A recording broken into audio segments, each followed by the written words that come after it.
Hey guys, it's Godbars here, the self-proclaimed hip-hop historian, and this is the 95th episode of my series where I grab a vinyl from my collection, talk about why I love it, what influence it had, and what its place is in the grand scheme of hip-hop.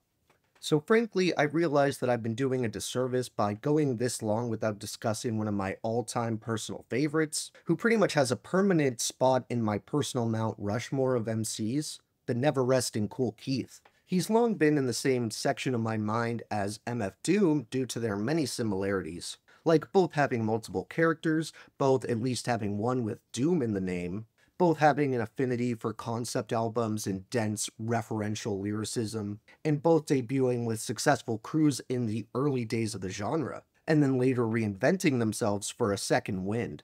If you saw my video a while back for my top 50 hip-hop albums of 2023, you may recall Keith actually cracked the top 10 with the grimy, unsettling LP Serpent, which he did in collaboration with Real Badman. That album came out only last year, and he had already released 3 albums since then when I began writing this review, but since then I had to update it because he actually dropped another one this year already. I bring this up because the dude is in his 60s now, and despite coming onto the scene in the 80s with ultramagnetic MCs, he shows no sign of slowing down or losing his creativity. He was already massively influential and impactful through how ahead of the game his work with Ultramag was, and for a lot of artists, that's where the story would end, since transitioning into the quickly evolving pace of the 90s was no easy task. But he not only did that, he did one better, by bringing hip-hop one of its first true oddball characters as well as the genre's first truly experimental concept album. But he not only released classics as both Dr. Octagon and Kool Keith, he most likely holds the record for the most alter egos in the genre, with just a handful being Dr. Doom, Black Elvis, Mr. Nogatco, Matthew, Mr. Controller, Tashawn Dorset, and a half dozen others at least. However, what helps make this such a gem and a discography full of treasure is the forward-thinking production by Dan the Automator. There's some assistance in the cutting and scratching department from DJ Qbert and Cutmaster Kurt, but for the most part, every instrumental on here is handled by Dan. There is one track at the end that's remixed by DJ Shadow, but even on that one, it's called DJ Shadow/Automator Mix. However, Dr. Octagon isn't even near the only legendary act Dan was a part of, as the Automator was not only one half of Handsome Boy Modeling School alongside Prince Paul, but him and Kid Koala also made up 2/3 of Deltron 3030 along with Del the Funky Homo Sapien. What makes this so insanely impressive to me is all 3 of those classic LPs are concept albums, yet they're all totally unique and adventurous on their own. If you don't believe me, just look up hip-hop concept albums on Google, and I'd hazard to guess all of these would be mentioned within the first page. Deltron and Dr. Octagon were both so daring, creative, and influential, I have a hard time even choosing a favorite of the two, and it doesn't help that both are virtually spotless in terms of blunders. Luckily, I don't really have to because they create vastly separate experiences that only really get grouped together because of the members they share, and because they both seem to be based in the distant future. But even there, Deltron 3030 isn't an especially sinister experience, it's more about the idea of whack MCs being almost like some evil futuristic force that needs a hero to destroy it. Dr. Octagonecologyst takes that sci-fi feel and puts it through the filter of some B-list horror movie that doubles as a porno. And if there's 2 themes that this album unarguably specializes in, it's porn and horror.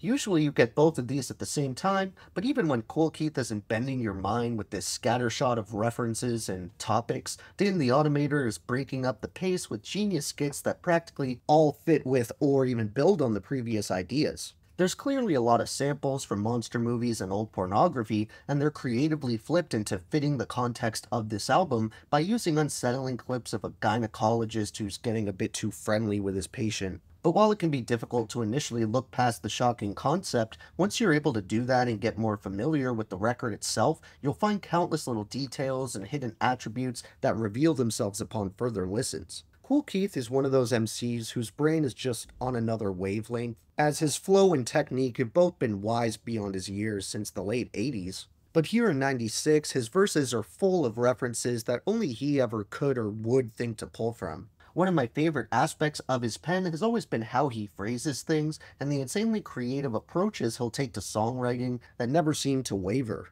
Even on the last Dr. Octagon album, which was 2018's Moose Bumps, he came out of the gate with an intro called Octagon Octagon, in which he lists all the different Octagon type things he has or does, and if you haven't heard it, I'll share a few lines since to me, it foreshadowed this newfound second peak in his career that spanned the last few years. For example, he starts this track with, "I was writing Octagon in an Octagon hat, with Octagon underwear taking an Octagon bath, with Octagon soap, Octagon motorcycle made by Octagon bikes, staying up late in Octagon Heights, living that Octagon life, wiping the girls off with Octagon baby wipes, using the Octagon washing machine to dry Octagon coats on Octagon hangers, Octagon posters made Octagon famous." He even has a song as Doctor Doom about him killing the Dr. Octagon character, which is one of the coolest possible ways of bringing back and revitalizing a character, while at the same time putting an old one to bed. But back to the landmark of the first LP, while the homicidal, time-traveling alien doctor does the bulk of the rapping here, there are a couple appearances by Sir Menelik, who I mostly know from his other work with Keith, like the track that they shared together on the first Lyricist Lounge volume. For tracks that didn't quite make the cut for my favorites, I want to give some honorable mentions like the title track, No Awareness, Real Raw,